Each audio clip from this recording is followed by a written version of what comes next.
guys, and welcome back to Francesco and Daddy's DIY tutorials.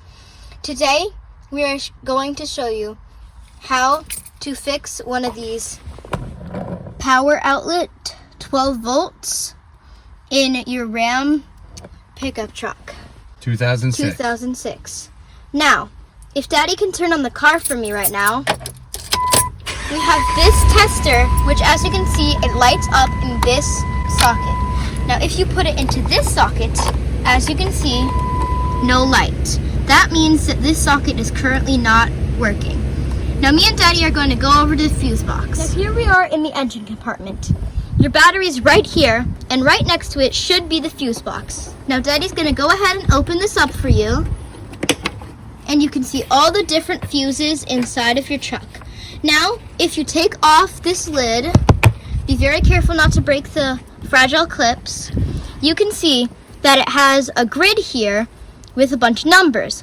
These numbers associate with all these different words. And if you look right here it says power outlet IP 20 amps number 38. Now if you go to 38, it's this longer one right here. That would be this fuse right here. Now, what we're going to do is we are going to test this fuse. So, you're going to want to get one of these testers that has test lamps that has an alligator clip. And now Daddy's going to put the alligator clip on the negative terminal of your battery. And to test this, we are going to actually touch it to your positive terminal, and it should light up. This means that your test lamp is working. And then if you look at our fuses right here, we're going to do a couple for you as an example. This 10 volt right here, you're going to put it right where you see those little metal connectors. It does not light up on one of them.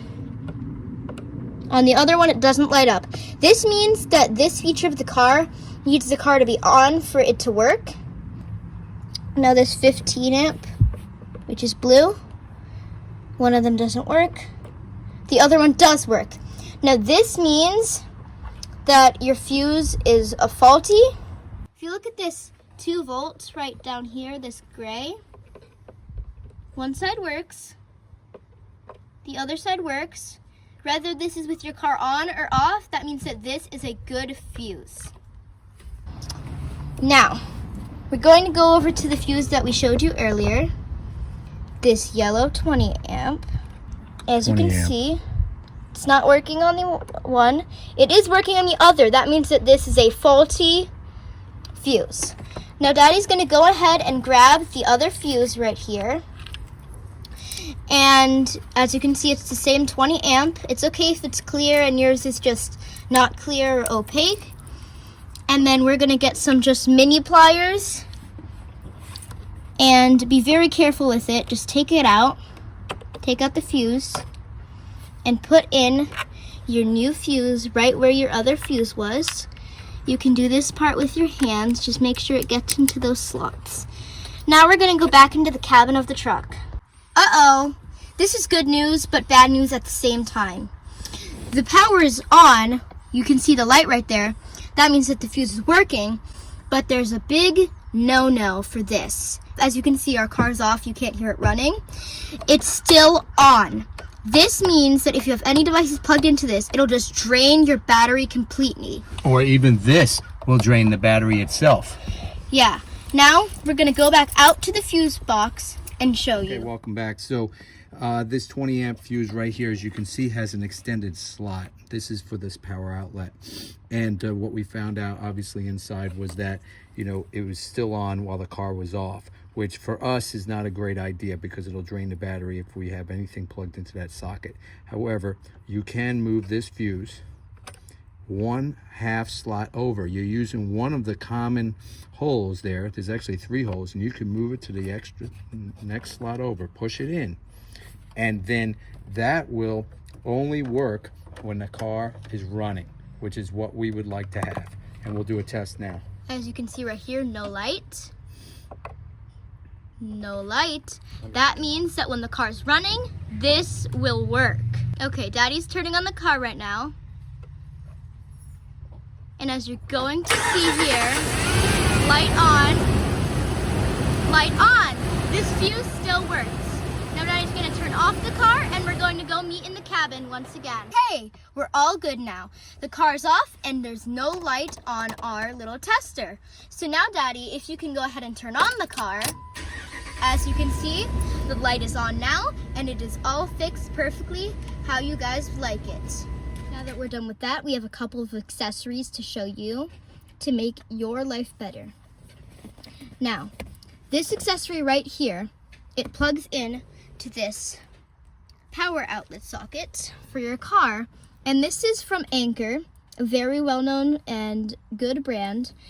This specific model is the Anker Power Drive 2 Alloy Black 2. As you can see, it has 2 USB-A ports and it has their famous IQ charging, which will detect what devices are being charged and optimize the charging for those devices. Now, we also bought some of these little bricks to charge your phone. It comes in a red and a black color, and it comes with all the ports you need. It comes with a lightning connector, a USB-C connector, and a micro connector. These are from a company called ACSen. I don't know how it's pronounced, but it's from this company, and we'll leave a link to these products down below. So we got our Anker multi-port charger in right now, and this charger is really useful if you have multiple people riding in the car with you. And we're gonna grab our little brick that I showed you earlier, these red little bricks. We're gonna take out this port and we're gonna take out the USB-A connector. And then what we're gonna do is we're just going to stretch this out, and it stretches to about 3 to 4 feet, and you can just plug it in to one of your ports here and plug it into any of the devices that have these ports that I showed you and just start charging your devices. I like these chargers because they're very compact when you don't need them. And if you have a flat surface to put them on, you can just pop this out and there's a little stand for your phone. Please like and subscribe if you enjoyed this video. Thanks for watching.